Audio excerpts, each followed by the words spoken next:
Hello guys, welcome to this video.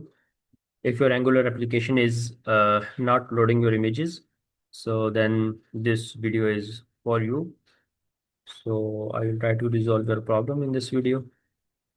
So you can see I have angular.jpg image here. So I created an assets folder inside source folder, and inside assets folder I created another folder images, and inside images I have this angular.jpg. So when I try to load this application, sorry, is this image, so it says cannot get this image from this path. So what is actually happening?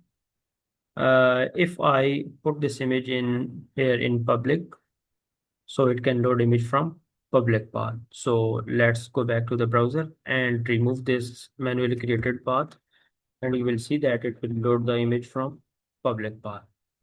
Okay, so what you need to do, instead of putting your images in manually created path, you need to put your image in public folder. Okay, so why the image is accessible in public folder and why it's not being loaded from this manually created folder? It's actually inside assets folder angular.json.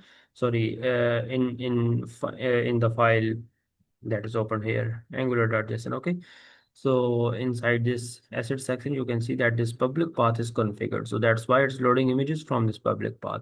So if you are willing to create a manual path where you want to put your all assets, so you will have to configure it in angular.json. So I hope this will resolve your problem. Thanks for watching the video. Take care. Bye.